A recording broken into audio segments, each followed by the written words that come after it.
दोस्तों आज मैं आपको बताने वाला हूँ असिस्टेंट रेस्टोरेंट मैनेजर की रोल्स एंड रिस्पॉन्सिबिलिटी।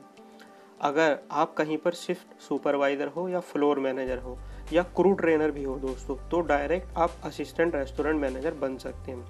और अगर आपके पास 12th के बाद भी किसी फील्ड में 2 साल 3 साल या 1 साल का अगर एक्सपीरियंस है और आपके अंदर वो काबिलियत है कि आप एक स्टोर को कुछ लोगों के साथ रन कर लोगे, जब रेस्टोरेंट मैनेजर नहीं होगा तो भी आप असिस्टेंट रेस्टोरेंट मैनेजर बन सकते हो। ये वीडियो अगर आप पूरी देखोगे तो आपको 3-4 फ़ायदे होंगे कि असिस्टेंट रेस्टोरेंट मैनेजर कैसे बनते हैं। अगर मैं असिस्टेंट रेस्टोरेंट बनना चाहता हूँ तो उसके लिए मुझे कौन कौन से काम आने चाहिए, या जस्ट अभी अगर मेरा प्रमोशन हुआ है असिस्टेंट रेस्टोरेंट मैनेजर में तो मुझे कौन से अब काम करने होंगे ताकि मैं बहुत अच्छे से वर्क करूँ और रेस्टोरेंट मैनेजर की तैयारी करूँ दोस्तों। तो दोस्तों असिस्टेंट रेस्टोरेंट मैनेजर बनने के लिए दोस्तों सिर्फ आपके पास एक्सपीरियंस होना चाहिए, वो प्लस पॉइंट होता है ना। उसके अलावा अगर आपके पास काबिलियत है और आप उस पोस्ट को पा सकते हो तो आप इंटरव्यू क्लियर करके वो पोस्ट आप अचीव कर सकते हो दोस्तों। तो मैंने अपना लैपटॉप दोस्तों ऑन कर लिया, एक एक करके लाइन बताऊंगा।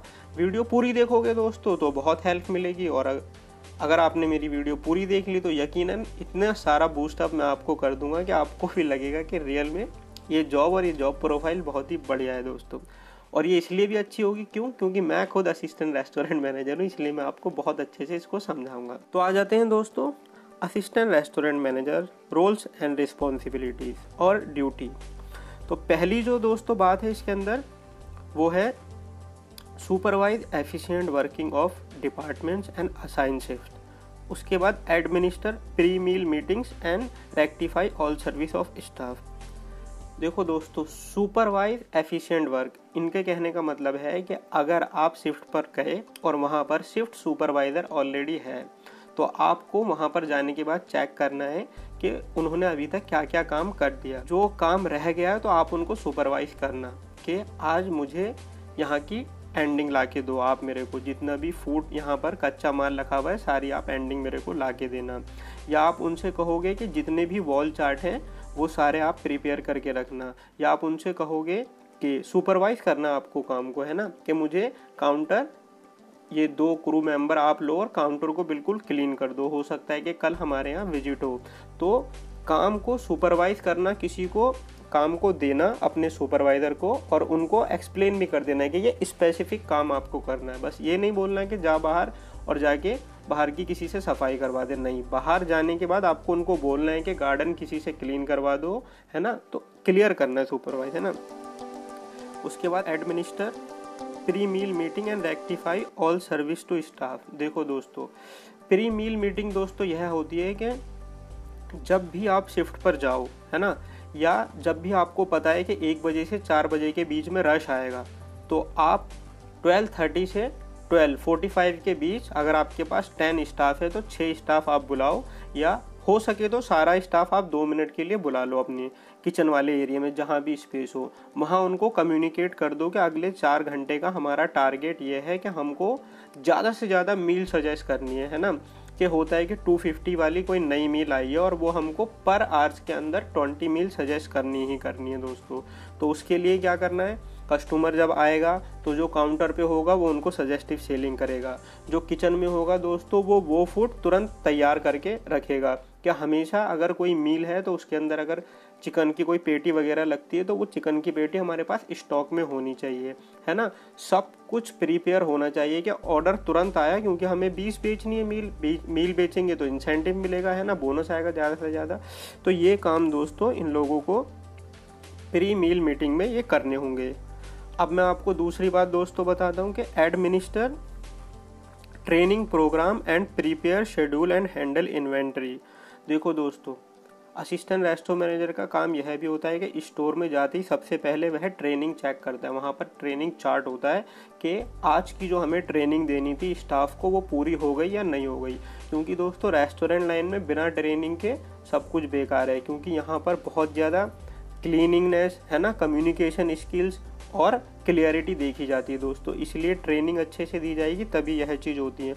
तो यह सबसे पहले ट्रेनिंग चार्ट देखते हैं। अगर किसी को ट्रेनिंग डालनी होती है या किसी का ट्रेनिंग ऑफ हो गई, आज वो आया नहीं किसी वजह से, तो उसकी पोस्टपोन करनी है। उसके बाद दोस्तों प्रिपेयर शेड्यूल, ये शेड्यूल भी प्रिपेयर करते हैं।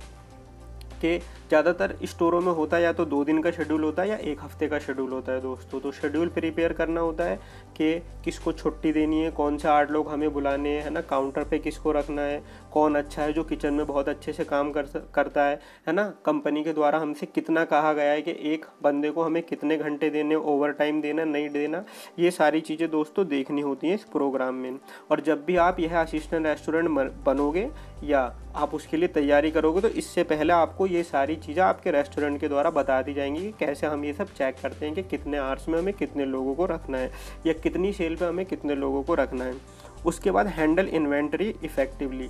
देखो दोस्तों, जब भी असिस्टेंट रेस्टोरेंट मैनेजर या हम स्टोर में एंट्री करते हैं, हम जाते ही दोस्तों चिलर और फ्रीजर चेक करते हैं। क्यों चेक करते हैं दोस्तों? क्योंकि हमें पता होना चाहिए कि हमारी पर डे की यूसेज कितनी है। अब मैं असिस्टेंट रेस्टोरेंट मैनेजर हूँ तो दोस्तों स्टोर में जाते ही मैं देखता हूँ कि हमारी daily per day usage chicken की जो है वो 8 केस की है, 8 कार्टन की, और हम अगले 5 दिन का चिकन हमारे पास स्टॉक करके रखते हैं। तो 8 पंजे 40 कार्टन हमारे पास होनी चाहिए। 42 हो 38 हो तो चल जाएगा दोस्तों। तो उसको नोट करके मैं लिख लेता हूँ कि जब भी मैं अगला ऑर्डर बनाऊँगा तो मुझे कितने कार्टन का ऑर्डर करना है। तो दोस्तों दूसरी बात ने मैंने बताया कि इनको ट्रेनिंग देखनी होती है, शेड्यूल बनाना होता है और इन्वेंट्री देखनी होती है। उसके बाद दोस्तों असिस्टेंट रेस्टोरेंट मैनेजर का काम monitor and manage guest complaints. देखो दोस्तों, डेली आके हम हर रेस्टोरेंट में ऑलमोस्ट एक कंप्लेन का बॉक्स होता है कि कोई व्यक्ति या कोई कस्टमर आपसे अगर डिससेटिस्फाई है तो उसने कोई कंप्लेन लिखी है या कंप्लेन रजिस्टर पर लिख कर गया है, या आप अपनी मेल की वेबसाइट पर जाके चेक करेंगे, या HR से कोई मेल आई होगी कि आपके यहाँ से कंप्लेन आई है तो उसको चेक करना है। और ऑन द स्पॉट अगर आप उस कंप्लेन को सॉल्व कर सकते हो, कस्टमर से बात करोगे, सर क्या प्रॉब्लम है, कोई फूड ठंडा चला गया या हमारी आपसे कम्युनिकेशन में कोई प्रॉब्लम हो गई है ना, या कुछ मिस हो गया, तो खुद अगर सॉल्व कर सकते हो तो वो कर दो, नहीं कर सकते तो आप तुरंत देन एंड देयर अपने रेस्टोरेंट मैनेजर को बता दो। Ensure satisfaction and administer efficient follow up for same to receive feedback. देखो दोस्तों, यहाँ पर जो हमारी रेस्टोरेंट लाइन है हमें बहुत ही पोलाइट और हंसमुख रहना होता है, ऑलवेज स्माइल।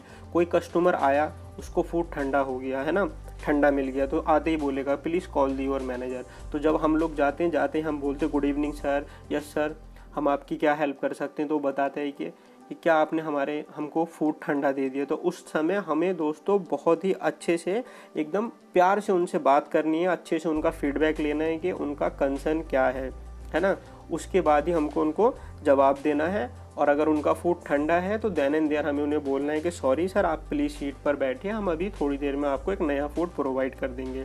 तो हमारी कम्युनिकेशन स्किल्स में इतना अच्छी होनी चाहिए कि उन्होंने जैसे हमको बोला कि उनका फूड ठंडा, तो हमारे फेस पे दिखने का चाहिए ओ सॉरी, कि हाँ यार मैंने जब इनसे बोला कि फूड ठंडा था, वो इनको भी बुरा लगा कि ठंडा फूड कोई कैसे खाएगा, तो वो वहाँ सेटिस्फाई हो जाएगा और वो वहाँ जाके बैठ जाएगा दोस्तों। अगली चौथी इंपॉर्टेंट बात है दोस्तों वो ये है, perform regular inspection of food and beverage preparation and presentation and maintain inventory to enhance sales. देखो दोस्तों, हमेशा असिस्टेंट रेस्टोरेंट मैनेजर जो होता है वो सर वॉक करता रहता है, पूरे ट्रैवल पाथ लेता रहता है पूरे किचन में, बाहर से लेकर एंट्री तक।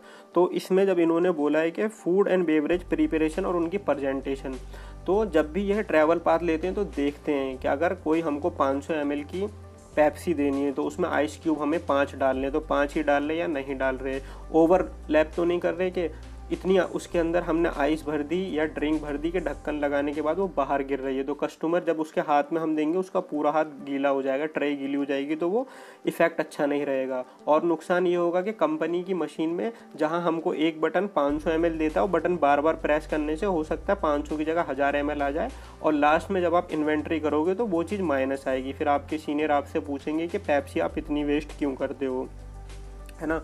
उसके बाद दोस्तों प्रेजेंटेशन देखते हैं ये, कि अगर किसी ने कोई मील ली तो हमको ड्रिंक का गिलास कहाँ पर रखना है ना, फ्राइज़ कहाँ पर रखनी है, बर्गर कहाँ रखना है, सैंडविच कहाँ रखना है, ताकि कस्टमर देख के इम्प्रेस हो गए, वाह ये तो देखने में इतनी खूबसूरत लग रही है तो हमें खाने में कितनी अच्छी होगी। तो प्रेजेंटेशन देखनी होती है दोस्तों। इन्वेंट्री मेंटेन रखनी होती है कि अगर आप काउंटर पे कोई शिफ्ट चला रहे हैं तो वहाँ पर tissue paper, ketchup, clean tray, है ना, सब कुछ ऑन द स्पॉट वहाँ पर अवेलेबल हो, ताकि कस्टमर आया और जल्दी हम उसको सर्विस दें। जितनी ज़्यादा हम सर्विस देंगे, जितने ज़्यादा कस्टमर होंगे, उतने ज़्यादा पैसे हमारे पास आएंगे और हमारा जो टारगेट है वो अचीव होगा, फिर हमें बोनस मिलेगा, इंसेंटिव मिलेगा। उसके बाद दोस्तों, maintain and ensure compliance to establish food quality and store standard. देखो दोस्तों, यहाँ आ गया कि एंश्योर करो कि जो भी कोई भी कंप्लेन फूड क्वालिटी के रिगार्डिंग बिल्कुल नहीं हो, क्योंकि दोस्तों फूड क्वालिटी बहुत इंपॉर्टेंट होती है। अगर कोई गवर्नमेंट का पर्सन आ गया और आपकी फूड क्वालिटी में कोई टेम्परेचर गलत हो गया, या कहीं क्या बोलते किचन के अंदर कोई कॉकरोच या कीड़े दिख गए, ऑयल आपको काला दिख गया, तो वो देन एंड देयर आप पे पेनल्टी कर देगा और बहुत बड़े लेवल पे पेनल्टी करेगा। फिर गवर्नमेंट के थ्रू एक्शन लिया जाएगा और फिर आप हो सकता है कि आप बहुत नेगेटिव हो जाओगे उस टाइम पे, है ना, कि कैसा असिस्टेंट रेस्टोरेंट मैनेजर है, स्टोर नहीं संभाल पा रहा, है ना, कितनी सारी प्रॉब्लम हो गई, आपके सीनियर आपको बोलेंगे।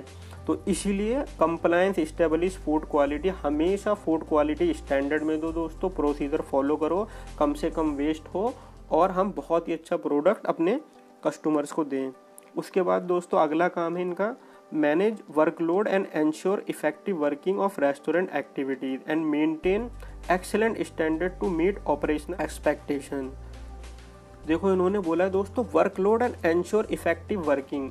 वर्कलोड होता है देखो दोस्तों कि काउंटर पे 3 से 4 बजे बहुत भीड़ आती है, या 1 से 4 बजे के बीच काउंटर पे 200 कस्टमर आते हैं। तो इफेक्टिव एफिशिएंसी का इन्होंने यहाँ मतलब होता है जो सबसे बेस्ट बंदा है उसको आप काउंटर पे डालो, जो अच्छे से इस पिक आवर्स को हैंडल कर सकता है काउंटर पे, और बैकअप पे 2 अपने बेस्ट बंदे लगा दो, तो आपको वहाँ प्रॉब्लम नहीं होगी। क्योंकि आपको पता होना चाहिए कि आपके कौन सा व्यक्ति किस स्टेशन पर बहुत अच्छे से काम करता है। तो आपने इफेक्टिव वर्किंग कर दिया।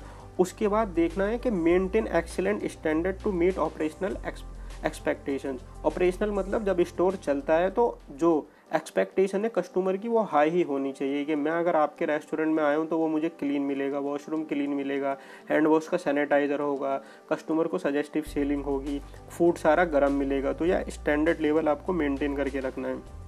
उसके बाद अगला है कि train and instruct employ to ensure smooth transition to company. हमेशा एम्प्लॉयों को बताते रहें कि ऑलवेज स्मूथ बात करें, स्माइली रहें, है ना, फेस पे नेगेटिविटी ना आए, क्लीन रहें, ऑलवेज हैंड वॉश करें, प्रॉपर क्लीन, अपना एरिया एकदम स्टैंडर्ड क्लीन करके रखें। ये बातें बतानी है दोस्तों। उसके बाद assist and provide training to staff members and offer incentive when necessary. ये कितनी अच्छी बात है दोस्तों। इन्होंने बोला है कि कभी भी आप काउंटर पे खड़े हुए हो तो आपको लगा कि कस्टमर को ने फूड ले लिया, बिल पे कर दिया, तो हमारे जो काउंटर पर्सन ने थैंक यू उनको नहीं बोला, तो आप उनको बताइए कि ट्रेनिंग का पार्ट है, आप कस्टमर से थैंक यू बोलोगे, प्लीज़ कम अगेन बोलोगे, love to see you again बोलोगे, तो वो हमारे पास दोबारा आएगा। आप बोलिए, और उसको और अच्छे से काम करवाने के लिए आप उसको बोलिए कि अगर आप 250 वाली 20 मील आप अगर आज सेल कर दोगे तो मैं आपको उसके बदले में इंसेंटिव दूंगा। क्या कह सकते हैं कि ये 1 मील मैं आपको फ्री दूंगा। तो उनके मन में भी होगा कि मैं अगर मेहनत करूंगा काउंटर पे तो 250 वाली 1 मील मुझे फ्री मिलेगी, मैं घर लेके जाऊंगा। तो आपको इंसेंटिव देने के लिए आप अपने टीम मेंबर्स को बोलिए, वो बहुत अच्छे से काम करेंगे। उसके बाद coordinate with general manager for every day operation and maintain finance and administrative record. मैंने आपको बताया दोस्तों, कोई भी ऐसा काम जो आप नहीं कर सकते देन एंड देयर आप अपने जनरल मैनेजर को बता दीजिए, रेस्टोरेंट मैनेजर को। फाइनेंशियल कंडीशन देखिए कि आपके पास पैटी कैश वगैरह प्रॉपर है या नहीं, कोई ज़रूरी चीज़ें तो वो मंगानी है या नहीं मंगानी। कभी कभी रेस्टोरेंट जनरल मैनेजर भूल जाता है और जो असिस्टेंट रेस्टोरेंट मैनेजर होता है उनका राइट हैंड होता है। तो कोई भी ऐसा काम जो आप अपने रेस्टोरेंट मैनेजर वाला कर सकते हो या उनकी हेल्प कर सकते हो तो उनसे कम्युनिकेशन ज़रूर बना के रखें दोस्त। एडमिनिस्ट्रेटिव रिकॉर्ड देखो, एडमिनिस्ट्रेटिव रिकॉर्ड देखो हो गया कि ऑयल का लाइसेंस, फूड का लाइसेंस, है ना, जितने भी एम्प्लॉय आपके वहाँ पर काम कर रहे हैं सब हेल्थ अच्छी है, सबका बीमा हो रखा है या नहीं हो रखा, सारी मशीन ऑपरेशनल है ना, सब कुछ के सारे कागजात एकदम प्रॉपर रखने होते हैं दोस्तों। उसके बाद दोस्तों ensure compliance with prescribed standard and local, state and federal laws and labour cost and guest relation. देखा मैंने आपको बताया कि लेबर कॉस्ट, है ना, और यहाँ पर गेस्ट रिलेशन, लेबर कॉस्ट से रिगार्डिंग जिस भी कंट्री में, जिस भी स्टेट में आप काम कर रहे हो उनके गवर्नमेंट के द्वारा बनाए गए रूलों को आप फॉलो कर रहे हो। कोई भी सर्टिफिकेट, कोई भी लाइसेंस एक्सपायर नहीं होना चाहिए, एक्सपायर होने वाला हो तो उसको कब हमें रिक्वेस्ट भेजनी, ये सारे काम असिस्टेंट रेस्टोरेंट को मैनेजर को करने होते हैं दोस्तों। है ना। उसके बाद दोस्तों evaluate performance and recommend salary increase incentive for all. देखो दोस्तों, परफॉर्मेंस रिव्यू होता है कि आपने अगर हमारी कंपनी में 6 महीने काम कर दिया तो अब हम अपने सारे एम्प्लॉयों को एक परफॉर्मेंस रिव्यू का चार्ट या फॉर्म भर के आगे भेजेंगे, उसके बेस पे उनकी सैलरी इंक्रीज होती है दोस्तों।